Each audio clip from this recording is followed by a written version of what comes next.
আসসালামু আলাইকুম। আমাদের দেশের একটা বড় সমস্যা হলো বেকারত্ব।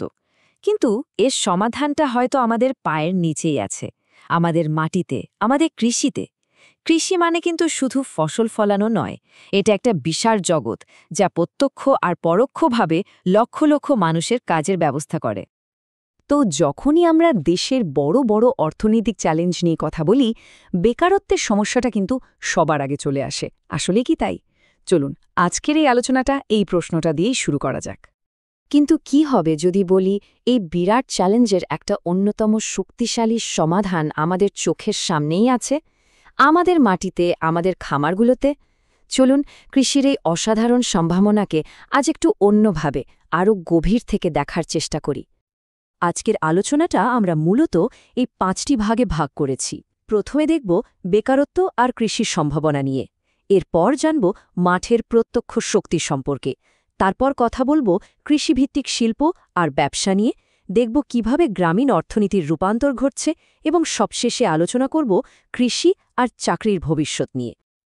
আচ্ছা, তাহলে প্রথমে কৃষির সবচেয়ে দৃশ্যমান দিকটা নিয়ে কথা বলা যাক। মানে কৃষি কিভাবে সরাসরি কর্মসংস্থান বা চাকরির সুযোগ তৈরি করে। একবার ভাবুন তো, আমাদের দেশের মোট শ্রমশক্তির 40%-এরও বেশি মানুষ সরাসরি কৃষিকাজের সাথে জড়িত।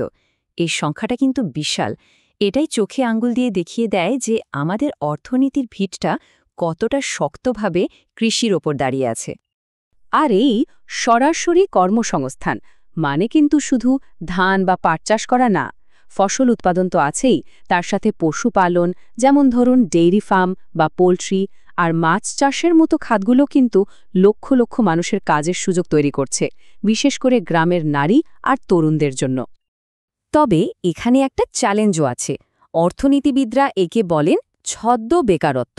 ব্যাপারটা কি? ধরুন একটা জমিতে কাজ করার জন্য 5 জন লোক দরকার, কিন্তু সেখানে কাজ করছেন 7 জন।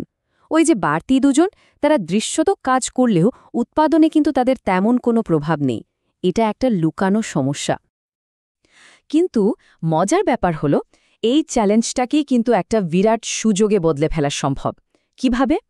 কৃষিকে আধুনিক করে, নতুন প্রযুক্তি এনে, আর গতানুগতিক ফসলের বাইরে উচ্চমূল্যের ফসলের দিকে ঝুঁকলে এই অতিরিক্ত জনশক্তিকেই কিন্তু দারুণভাবে কাজে লাগানো যায়। আর এভাবেই তৈরি হয় নতুন আর অর্থবহ কর্মসংস্থান। বেশ, আমরা তো মাঠের গল্পটা শুনলাম, কিন্তু মাঠ থেকে ফসলটা তোলার পর এর কি হয়? এর যাত্রাটা কোথায় গিয়ে থামে? এই প্রশ্নটাই কিন্তু আমাদের আলোচনার পরের ধাপে নিয়ে যাবে। দেখুন, কৃষির আসল শক্তি কিন্তু শুধু মাঠের মধ্যেই সীমাবদ্ধ না। এর একটা মাল্টিপ্লায়ার এফেক্ট বা গুণক প্রভাব আছে, যা খামারের বাইরেও হাজার হাজার লক্ষ লক্ষ চাকরির সুযোগ তৈরি করে। একটা কৃষি পণ্যের পুরো যাত্রাটা একবার কল্পনা করুন। প্রথমে মাঠে সেটার উৎপাদন হয়, এটা হলো প্রত্যক্ষ কর্মসংস্থান। এরপর সেটাকে প্রক্রিয়াজাত করা হয়, যেমন আম থেকে জ্যাম বা দুধ থেকে গুঁড়ো দুধ বানানো। আর সবশেষে সেটা বাজারে যায় এবং ক্রেতার হাতে পৌঁছায়। এই প্রত্যেকটা ধাপেই কিন্তু নতুন নতুন কাজের সুযোগ তৈরি হচ্ছে। পরোক্ষ কর্মসংস্থানের এই বৈচিত্র্যটা একবার দেখুন। প্রধান কয়েকটা খাত এখানে দেখানো হয়েছে। দেখুন, কৃষিভিত্তিক শিল্প মানে ফুড প্রসেসিং ইন্ডাস্ট্রি একটা বড় অংশ। তার পাশাপাশি আছে সেবা খাত, যেমন কৃষি যন্ত্রপাতি মেরামত, আর আছে সাপ্লাই ও লজিস্টিক্স, যেমন পরিবহন বা কোল্ড স্টোরেজ। সব মিলিয়ে এটা একটা বিশাল ইকোসিস্টেম। চলুন কিছু বাস্তব উদাহরণ দেখি। একটা সফল খামারের পেছনে কি কি লাগে? বীজ আর সারের দোকান লাগে, ট্রাক্টর ঠিক করার জন্য মেকানিক লাগে, পণ্য প্যাক করার জন্য এবং পরিবহনের জন্য লোক লাগে। এমনকি শিক্ষিত তরুণেরা গতানুগতিক চাকরির পেছনে না ছুটে নিজেরাই আধুনিক খামার গড়ে তুলে উদ্যোক্তা হতে পারেন। কৃষির প্রভাব কিন্তু শুধু চাকরির মধ্যেই শেষ হয়ে যায় না, এটা পুরো গ্রামীণ সমাজ আর অর্থনীতিকে আমূল বদলে দেওয়ার ক্ষমতা রাখে। ব্যাপারটা খুব সহজ। যখন একজন কৃষকের আয় বাড়ে, তখন আসলে পুরো গ্রামের মানুষের হাতেই টাকা আসে। তারা তখন স্থানীয় দোকানে কেনাকাটা বেশি করে, বিভিন্ন সেবা কেনে। এর ফলে কি হয়? গ্রামের ভেতরেই একটা শক্তিশালী অর্থনৈতিক চক্র তৈরি হয়ে যায়। এই স্লাইডটা কারণ আর প্রভাবের সম্পর্কটা খুব সুন্দরভাবে দেখাচ্ছে। দেখুন, যখন গ্রামের মধ্যে কাজের সুযোগ তৈরি হয়, তখন কিন্তু মানুষকে আর কাজের খোঁজে শহরে ছুটতে হয় না।